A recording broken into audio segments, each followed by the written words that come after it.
오늘 본문은 예수 그리스도의 탄생 당시의 상황을 이제 그려놓은 본문이죠. 이 본문에서 사실은 그 마태복음, 마가복음, 누가복음 이 세 가지 성경은 서로가 이렇게 같이 봐야 되지 한 성경만을 본다면은 충분한 이해를 하지 못할 수 있는 것들이 있어요. 특별히 이 탄생 기사도 마태복음에도 기록되어 있고 또 누가복음에도 아주 구체적으로 기록하고 있죠. 이 당시 예수님의 태어나시던 그 당시의 상황은 로마 황제 이름이 가이사 아구스토라고 하는 그 황제였습니다. 그럼 이 사람이 왜 호적을 해라 이렇게 명령을 내렸느냐 하면 호적을 하게 된 이유는 그거예요. 텍스를 걷어들이는데 효과적으로 텍스를 걷어들이기 위해서였어요. 그래서 이제 로마의 막대한 건축과 그리고 군사를 유지한 비용을 유지하기 위해서는 구체적인 중간에서 텍스를 빼돌리거나 또는 내지 않는 사람들, 이런 사람들을 구분해서 철저히 텍스를 걷는데 아마 목적이 있었던 것으로 보입니다. 그러다 보니까 호적을 하러 각기 사람들이, 호적이라는 것은 어디서 출생했는지 출생지에 가서 출생 증명서를 확인하는 과정이니까 당연히 출생지로 갈 수밖에 없죠. 그래서 어마어마한 인구 이동이 일어났던 거예요. 인구 이동이 일어났을 때 그 당시 인구 이동의 그 상황을 보면은 그야말로 어마어마했던 거죠. 단순히 갈릴리나 유대 지역만 인구 조사를 한 것 같지는 않아요. 광범위하게 펼쳐졌고 그런데 그로 인해서 요셉은 마리아와 함께 호적을 하러 베들레헴이라는 곳으로 가게 됐던 거예요. 그런데 여기에서 중요한 단어가 있죠. 5절에 보면 그 정혼한 마리아와 함께 호적하러 올라가니 그렇게 돼 있죠. 정혼이라는 말은 결혼은 아니에요. 그러니까 결혼하기로 약정된 사람들이에요. 그러니까 요셉이 마리아와 함께 아이가 결혼하기 이전에 이미 마리아가 잉태를 했었던 것이죠. 이 사건은 마태복음에 보면은 아주 자세히 나오고 있죠. 지금 오늘 저와 여러분이 함께 나누려고 하는 메시지 포인트가 그게 아니기 때문에 그렇다는 것만 염두에 두자고요. 요셉이 얼마나 신실한 사람이었고 하나님 중심의 사람이었는가라는 것을 볼 수 있는 아주 중요한 장면이기도 합니다. 하여튼 두 사람이 호적을 하러 갈 즈음에는 이미 마리아가 만삭이 되어 있었던 상태였기 때문에 출산을 오늘 내일 하는 그런 과정이었을 거예요. 그리고 아마 어쩌면은 여행하는 기간이 거의 며칠 또는 몇 주간이라고 하는 긴 시간들을 쓸 수밖에 없는 그런 여행 과정이었기 때문에 상당히 두 사람의 마음 상태는 좀 이렇게 안정감이 없었겠죠. 하여튼 그런 여행 과정 속에서 베들레헴에 도착해서 이제 아이를 출산하게 되었죠. 자, 그 장면을 지금 내용이 쭉 전개되면서 오늘은 이 예수님의 출생 당시 몇 명의 사람들, 그 당시에 출현하고 있는 사람들의 경황을 한번 살펴보고 그리고 주님의 탄생의 절기를 맞는 우리가 어떤 마음을 가져야 되겠는가 하는데 포인트를 두어서 말씀을 나누려고 합니다. 먼저 예수님의 탄생하셨을 때 등장하는 인물 헤롯이라는 인물이 있습니다. 여기 본문에는 나오지 않지만 마태복음에는 나옵니다. 아까 말씀드렸듯이 마태, 마가, 누가는 하나의 성경으로 묶어서 같은 내용들을 볼 때는 서로가 보완하며 읽을 때 정확한 미닝을 파악할 수 있다고 그러죠. 그 당시 헤롯 왕이 그 지역의 왕이었습니다. 근데 이 헤롯이 예수님에 대한 보인 태도를 보면은 예수님에 대하여 시기하고 미워하고 증오하는 그런 태도를 취합니다. 왜냐하면 예수 그리스도가 출생했다는 이야기를 듣죠. 그때 동방에서 온 박사들이 그 태어난 예수를 소개하기를 뭐라고 했냐면 이스라엘 왕이 태어났다. 유대 왕이 태어났다. 그 당시 유대 왕으로 있었던 사람은 헤롯이었어요. 헤롯이 얼마나 질투와 시기심이 심한지 자기 자녀들이 왕권을 넘볼까봐 자녀들을 다 죽인 사람이에요.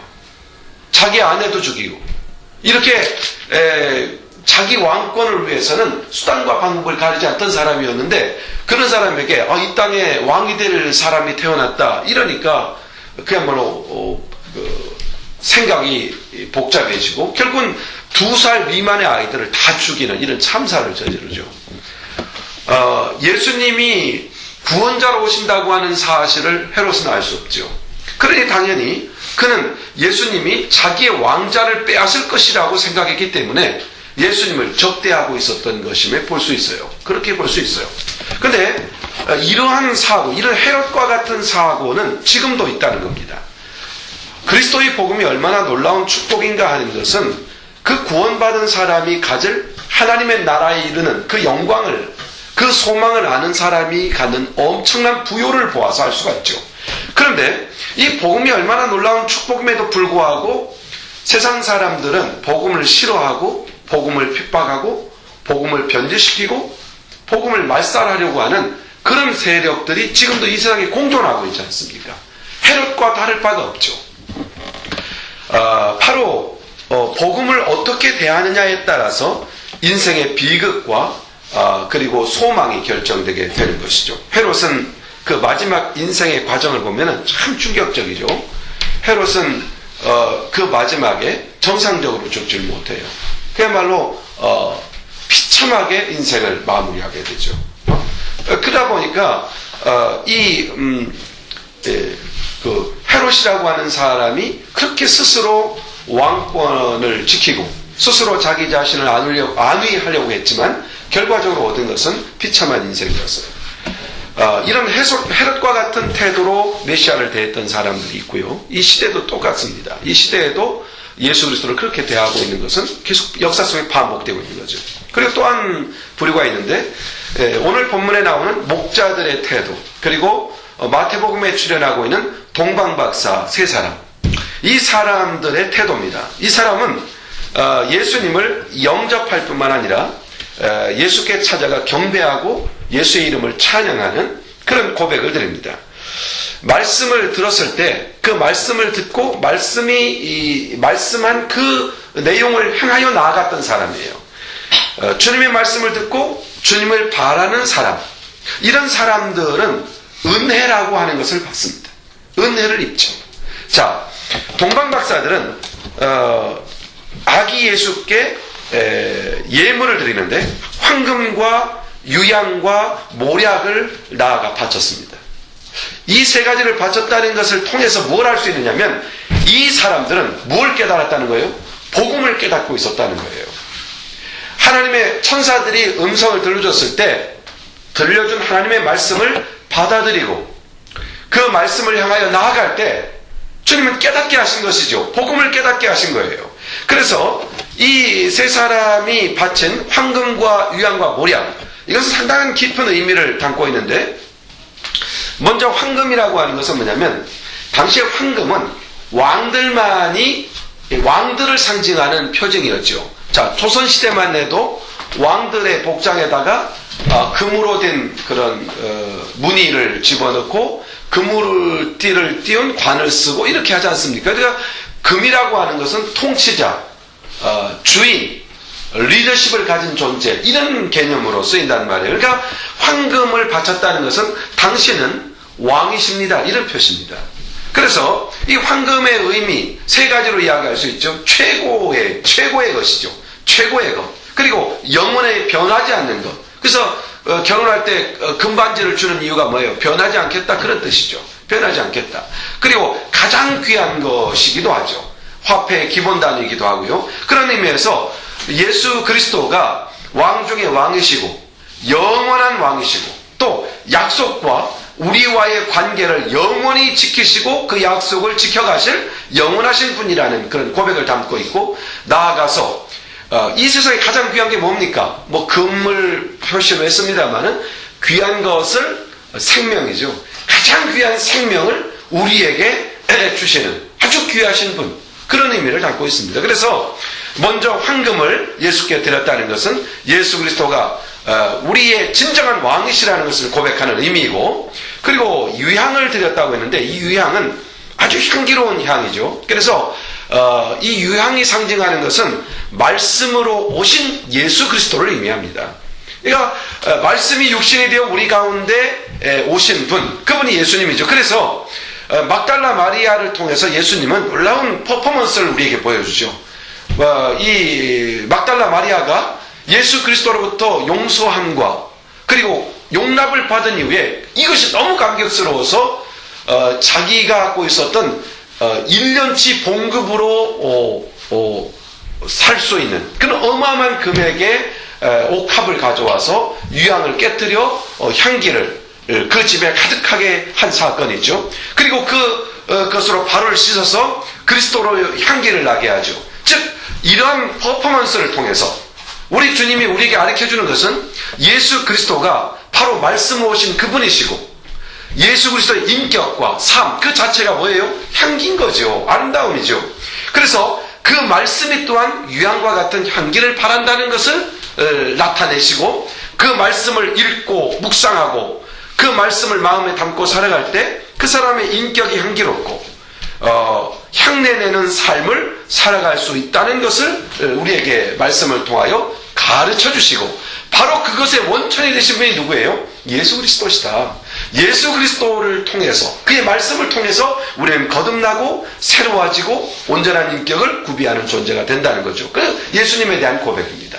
예수님은 말씀으로 오신 그분이시다. 그리고 모략이 담고 있는 의미는, 모략은 그 사람이 죽으면 장사하기까지 그 썩는 냄새가 나니까 그 썩는 것을 지체시키고 또 냄새를 방지하는 것이 방부제로 쓰였던 거라고 합니다. 그러니까 모략이라고 하는 것은 결과적으로 예수님께 모략을 드렸다는 것은 예수님께 모략을 반려들었다, 또는 예수님께 모략을 드렸다, 예수님이 모략이 필요한 분이다, 이런 의미를 갖게 되죠. 그런 결과적으로 예수 그리스도가 죽으실 것을 예표하는 내용이에요. 그리고 예수 그리스도가 죽으시고 부활할 것을 상징으로 드려진 예물이 바로 모략인 것이죠. 예수님은 이 말씀대로 어둠과 사막의 세력을 이겨내시고 죽으신 후에 부활하심으로써 우리에게 승리를 주시는 유일한 구원자이심을 우리에게 나타내 보이셨습니다. 바로 이런 것들을 상징하는 황금과 유향과 모략을 준비해서 예수님께 봉헌했다는 것은 이미 동방박사들에게 뭐가 있었다는 거예요? 깨달음이 있었다는 것이죠. 복음을 알고 있었다는 것이죠. 그러면 그것을 알게 하시니까 누굽니까? 스스로 깨닫는 것이 아니죠. 오직 천사들이 들려온 그 음성을 들었을 때, 또 왕이 나섰음을 알았을 때 그 왕이 어떤 분이신가를 가르쳐 주시는 분은 성령님이시죠. 자, 우리가 아무리 말씀을 가리키고 설교를 듣고 또 설명을 해주더라도 말씀을 깨닫는 자리에 이르는 것은 전적으로 성령님의 역사입니다. 성령님이 그 일을 하게 하심으로 되는 것이죠.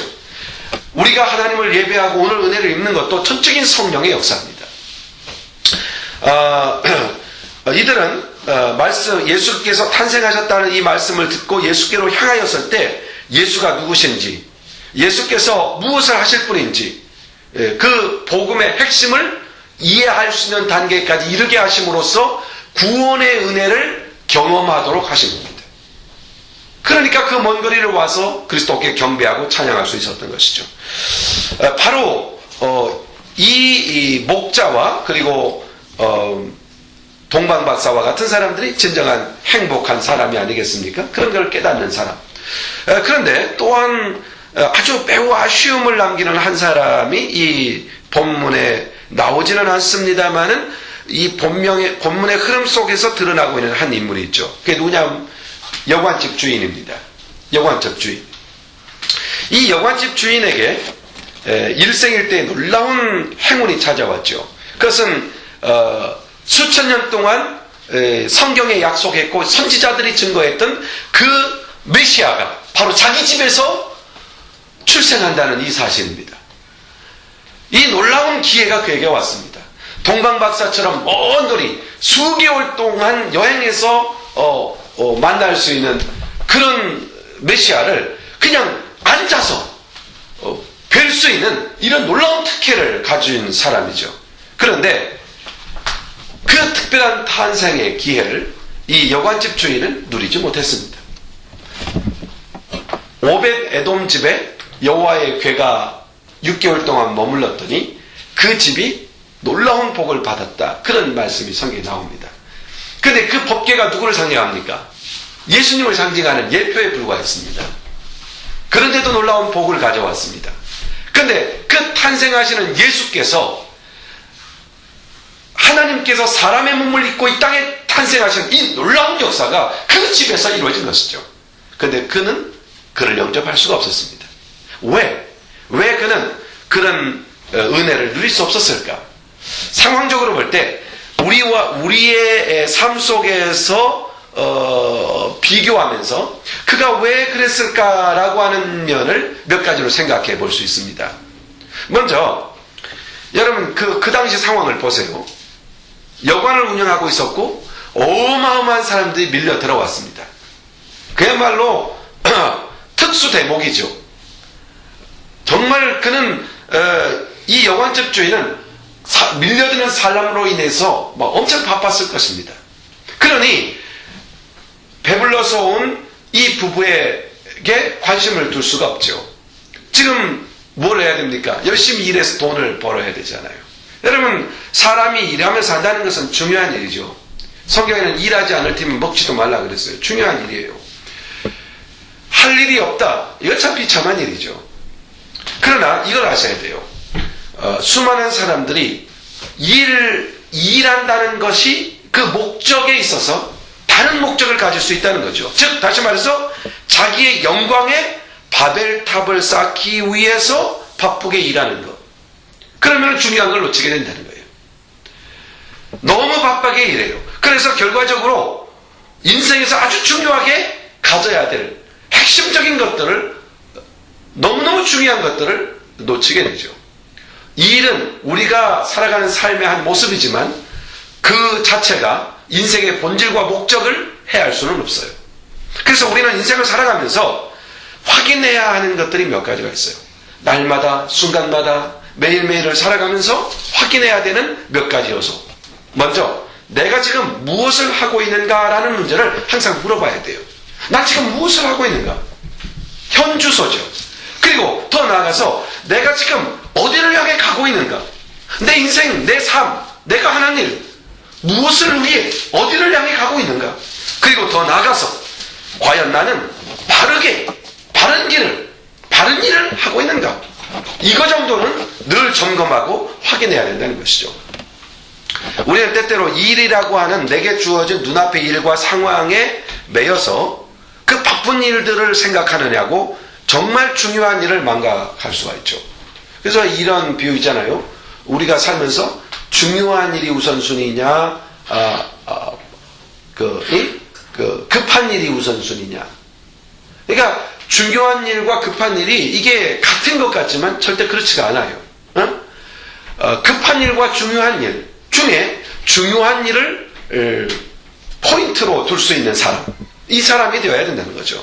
인생에서 가장 중요한 것은 하나님께서 내게 맡겨주시는 일을 정확하게 하고 있는가를 점검하는 과정이 필요하다는 거예요. 그리고 주님을 내 마음속에 모시고 인생길을 그분과 함께 가고 있는가, 이게 무엇보다도 중요하다는 것이죠.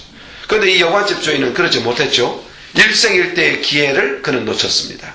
아마 이 성경 속에서 이 여관집 주인이 그 예수 그리스도의 출생에 조금이라도 공헌을 하고 조금이라도 베풀 수 있었다면 아마 성경이 기록되었을 거예요. 그를 위대한 찬스를 놓치고 만 것이죠. 지금 우리는 우리 자신이 혹시 이 여관집 주인과 같은 마음 자세를 갖고 있지는 않는지를 검토해 볼 필요가 있어요. 예수님을 만날 수 없을 정도로 내 일에 좀 바쁜가, 또는 동행하시는 주님과 말 한마디 못할 정도로 나는 분주하게 인생을 살아가는 것은 아닌가, 이런 부분을 점검하고 이것을 회복해야 될 겁니다. 주님은 분명히 말씀하셨어요. 먼저 그의 나라와 그의 의를 구하라. 그리하면 이 모든 것을 너에게 더하시리라. 이 말씀이 주는 의미가 뭡니까? 주님을 만나고 주님을 대화하고 주의 나라, 주님과 함께하는 것, 그것이 가장 안전하고 복된 길이라는 것이에요. 이것이 우선순위라는 것이죠. 자, 그리고 이 여관집 주인에게 없었던 것은 바쁘기 때문에 놓친 일이고요. 급한 일 때문에 중요한 걸 놓친 케이스고요. 그리고 또 하나는 그 마음에 긍휼히 여기는 마음이 없었어요. 자, 보십시오. 최소한의 인심마저도 베풀지 않는 상황이 지금 이 상황이 벌어지고 있죠. 자, 여관이 이렇게 특별한 행사가 있고 어마어마한 사람들이 밀려오니까 급하고 바쁘죠. 만원이죠. 정말 나중에 온 사람에게 방을 줄 수 없는 형편일 수 있죠. 이해가 되죠. 그러나 여관집 주인이 이 요셉과 마리아가 어떤 사람인지는 몰랐더라도 적어도 최소한의 만삭이 된 산모에게 어떻게 하든지 그들의 잠자리는 내주었어야만 한다는 것이죠. 이게 마땅한 일이죠. 그런데 그 사람들에게 그 여주인, 주인은, 여관 주인은 그런 자비심이 없었어요. 급한 일 때문에 자비심 자체를 그냥 무마시켜버린 것이죠. 아브라함은 손님을 대접하다 부지불식간에 누구를 대접했습니까? 천사를 대접했죠. 그 천사 중에 누가 있었습니까? 그리스도가 계셨습니다. 예, 성경에서 이런 말씀하죠. 한 소자에게 대접하는 것이 곧 내게 한 것이다. 주님 이렇게 말씀하시죠. 그러므로 우리가 이 여주인이자 여관집 주인처럼 자비심과 또 긍휼히 여기는 마음이 없다면 그런 주님의 복된 은혜를 받을 수 있는 기회를 상실할 수도 있다는 얘기가 되는 것이죠. 그래서 저는 설교 중에서 이런 말씀이 떠올랐습니다. 축복의 기회는 베푸는 삶 속에 주님이 숨겨놓으신 것 같다는 겁니다.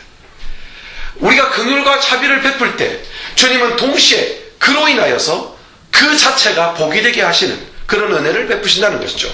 복된 삶을 정말 살기를 원한다면 우리가 기도를 많이 해서 축복을 받는다 또는 헌신해서 축복을 받는다, 물론 틀림없죠. 그런 은혜가 있을 수 있죠. 그런데 확실한 투자가 있어. 그것은 내가 복된 삶을 살고 은혜 받는 삶을 살 수 있는 방법은 성경은 분명히 가르치죠. 베푸는 삶이라고 말합니다. 그래서 우리 주님께서, 우리 하나님께서 그 아들을 우리에게 주셨던 것처럼 우리도 세상을 향해서, 지나는 사람들을 향해서, 필요한 사람들에게서 우리의 필요를 나눌 수 있는 그런 베푸는 삶을 살아가는 것, 사랑을 베풀고 나그네를 대접하고 작은 자를 돕고 또 이런 베푸는 삶이 그리스도인의 모습이다라고 성경은 규정하죠. 이런 삶을 사는 사람을 하나님은 복되게 하신다고 말씀하시면서 이렇게 정리합니다. 마태복음 25장 40절, 아까 드린 말씀에 대한 원문입니다. 너희가 여기 내 형제 중에 지극히 작은 자 하나에게 한 것이 곧 내게 한 것이다. 바로 베푸는 삶이 주님을 만나는 삶이라는 것을 분명히 해주는 겁니다. 그리고 또 하나는 이 여관 주인에게 있었던 것 중에 하나는 무관심인 것 같아요. 무관심이라는 단어를 굳이 오늘 그 말씀 중에서 하고 싶었던 이유가 있어요. 그것은 지금 지난 몇 주 동안 미국 안에 어마어마한 혼란한 사건들이 있었죠. 커네티컷 총기 난사 사건, 그렇죠? 그 외에도 총기 사건이 지금 미국 이곳저곳에서 크게 발생한 것만 3개가 더 발생했어요. 왜 이런 현상이 일어났을까? 왜 이런 현상으로 생명을 잃게 되는 이런 비참한 일이 벌어질까?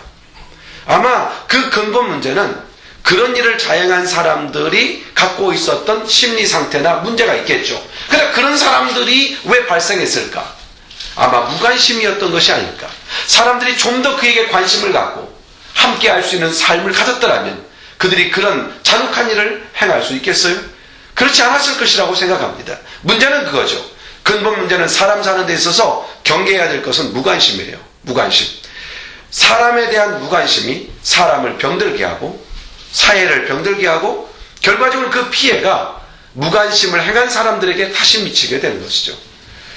그러므로 요한계시록 3장에 보면 사대교회를 가리켜서 우리 주님이 강력하게 지적하는 말씀이 있어요. 너는 살았다 하는 이름은 가졌으나 죽은 자다.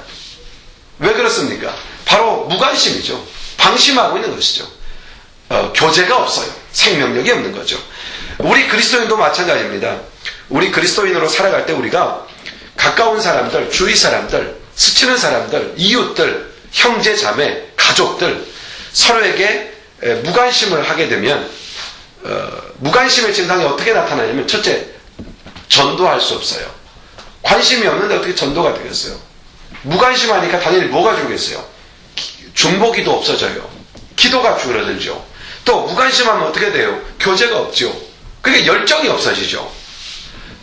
성경에서 왜 이렇게 교제를 중요하게 다루고 있는가를 검토해보면요, 교제가 신앙의 열정을 북돋우게 되죠.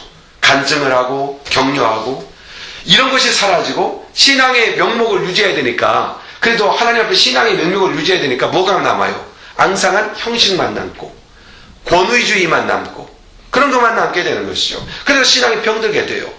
전통만을 중시하고 이렇게 생명력이 없어지는 것이죠. 그런 면에서 무관심은 아주 우리가 경계해야 될 중요한 경고장이라고 보여집니다. 그러면은 우리가 이 성탄절을 맞아 우리가 어떻게 해야 될까? 몇 가지를 생각해 봤어요. 첫째는 이 목자들이 주님께로 향하고 그 아기 예수에게 달려올 수 있는 원인이 뭡니까?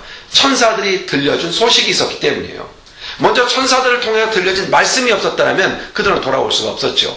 그러므로 우리가 이 열정, 예수 그리스도의 신앙과 열정을 갖기 위해서는 듣는 귀가 있어야 돼요.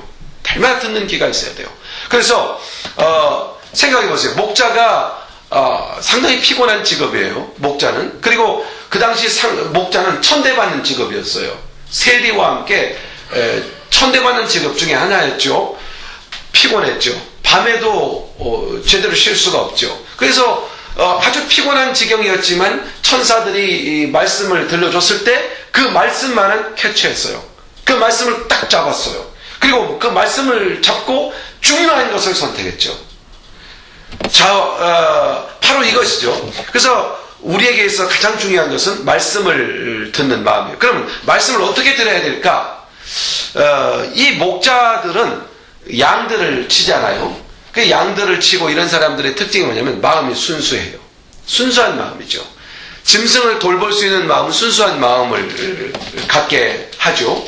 그래서 왜 그 아이들의 정서가 좀 메마르고 이런 아이들에게 그 애완용 동물을 사줘서 키우게 하고 관리하게 하면 정서가 풍부해진다. 그런 그 의학적인 이론도 있잖아요. 그처럼 이 목자들은 어떤 그 도시에 아주 날카로운 그런 경쟁 이런 것으로 인하여 상한 마음이 아니라 자연 속에서 순수한 마음을 가지고 짐승을 돌보던 사람들이었죠. 그러니까 이 순수함을 잃지 않을 때 천사의 음성을 들을 수가 있어요. 왜 천사들이 그들에게만 그 천사의 음성이 들렸을까요? 비단 정말 천사의 음성을 목자들에게만 들려줬을까요? 저는 그렇지 않았을 거라고 봅니다. 저 동방, 저 수개월 동안 걸어서 가야 될 그런 곳에도 그 복음을 들을 수 있는 기회가 있었다면 누구든지 들을 수 있죠. 그런데 들을 수 있는 기회가 없었던 것이죠. 말씀을 들을 때 순전해야 돼요.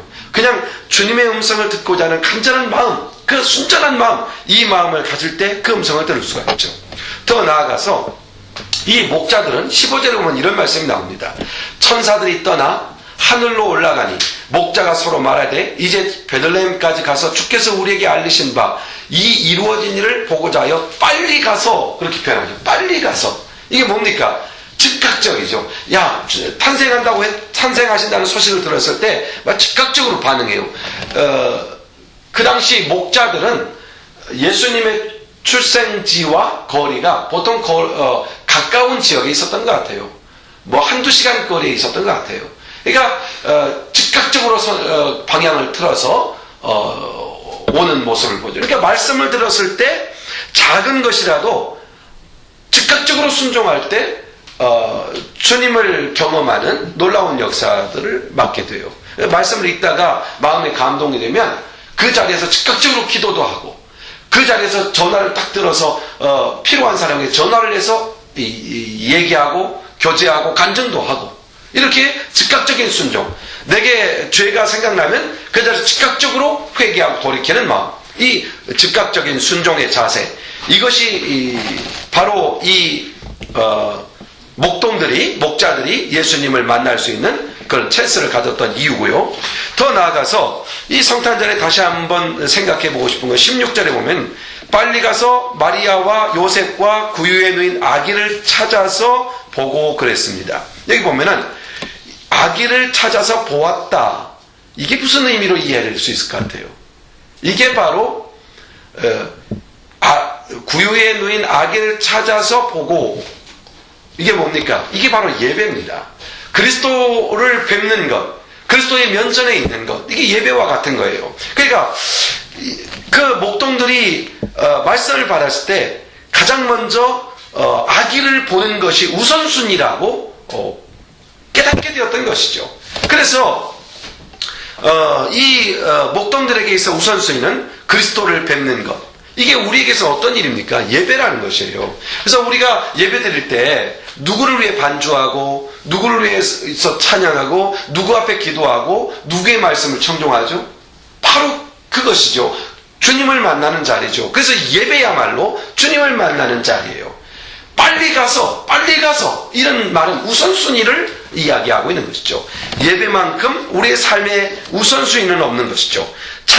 그런데 우리가 예배를 드릴 때 찬송과 기도와 말씀으로 예배가 이루어지죠. 그러면 찬송도 중요하고 기도도 중요하고 말씀 듣는 것도 아주 중요합니다.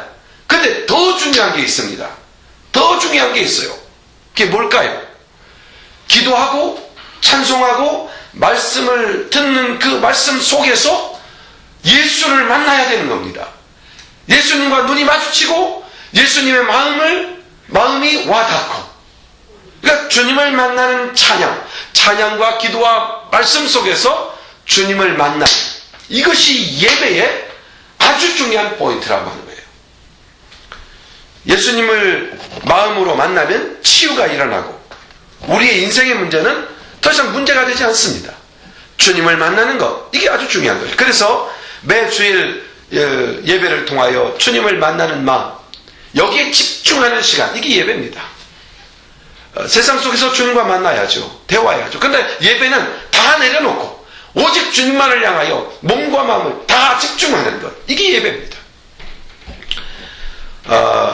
주님을 만나고 그분의 말씀에 부딪히고 찬양하면서 나를 감동하시는 성령님의 감동을 경험하고, 기도하면서 나에게 무엇을 기도하라고 기도의 제공을 공급하시는 그런 주님의 음성, 감동을 경험하고, 말씀을 들을 때 나의 삶 속에 마치 어두운 곳을 이렇게 빛으로 쫙 비춰서 보듯이 우리의 마음 구석구석을 말씀을 통해 살펴보면서 내 마음 속을 회개하고 회복되고, 이런 역사들을 보고, 바로 이게 중요한 거죠. 그래서 예배가 삶의 가장 중요한 우선순위가 되는 거죠. 예배가 우리의 모든 삶을 승리로 누리게 되는 시작점이기 때문에 그렇습니다.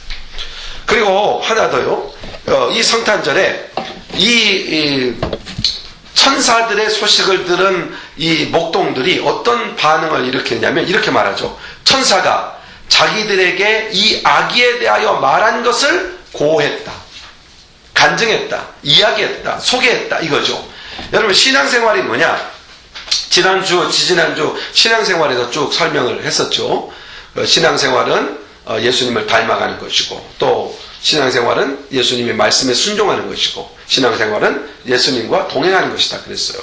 그런데요, 신앙생활에 또 하나의 그 모습이 있어요. 그게 뭐냐면 간증하는 거예요. 교제하는 거예요. 간증하는 거예요. 그러니까 내가 만난 예수를 나의 경험 속에만 닫아두지 않고 내가 만난 예수를 고백함으로써, 이 간증을 통해서, 간증하는 삶을 통해서 그 풍성함이 내 안에서는 더 풍성해지고, 듣는 그 사람들에게는 또한 그 은혜를 덧입게 되는 놀라운 통로가 돼요. 그래서 신앙생활은 간증하는 삶이다, 이렇게 표현할 수가 있어요. 그러니까 간증거리가 없다, 그럼 뭐예요? 신앙생활이 뭔가 생동감이 없는 거죠. 간증할 거리가 있다. 그러면 이 간증은 어떨 걸까요? 그냥 은혜 받은 것만 간증이 아니라 깨닫게 되고 돌이키게 되고, 내가 죄 속에 막 허덕이고 또는 시련과 어려움 속에 고통당하는 가운데 주님 앞에 나왔더니 주님께서는 그걸 다 덮어주시고 이해해주시고 용납해주시고, 그래 새롭게 출발해라, 그래 새롭게 시작해보자, 이렇게 격려하시는 그 주님의 확신과 은혜가 내 안에 탁 오면서, 그렇지, 다시 시작하자. 이런 놀라운 얘기들을 나만 갖고 있는 것이 아니라 그런 일을 똑같이 겪고 있는 사람들에게 주님께서 나에게 어떤 은혜를 베푸시는가를 고백함으로써 이 부요를 나누고 이 은혜를 경험해가는 이런 간증들이 우리의 삶의 하나입니다. 이 천사들이 자기에게 말한 것을, 이야기에 대하여 말한 것을 다른 사람들에게 이야기했다. 이게 중요한 것이죠. 간증하는 삶. 오늘 말씀을 정돈해 보겠습니다. 성탄시에 많은 사람들이 살았습니다. 그러나 성탄시에 예수님을 만났던 사람들은 극소수에 불과합니다. 그렇게 어마어마한 사람들이 이동이 이루어지고 있는 가운데서 출생했지만 예수님을 만났던 사람은 동방박사와 그리고 목동들 전부입니다. 자, 우리가 이 성탄을 맞아서 우리의 분주함과 우리의 그 삶의 바쁨 때문에 성탄절에 예수 그리스도를 만나지 못했던 당시의 사람들처럼 똑같이 우리의 삶에서 그런 경험이 있어서는 안 돼요. 날마다 말씀 듣기를 힘쓰고 즉각적인 순종과 예배를 우선순위에 두며 할 수 있는 대로 복음을 증거하고 간증하는 그런 삶을 살아가는 그런 기쁜 소식을 나만 담고 있는 것이 아니라 다른 사람에게 전할 수 있는 이런 성탄의 절기가 되었으면 합니다. 기도하십시오. 하나님 아버지 감사합니다.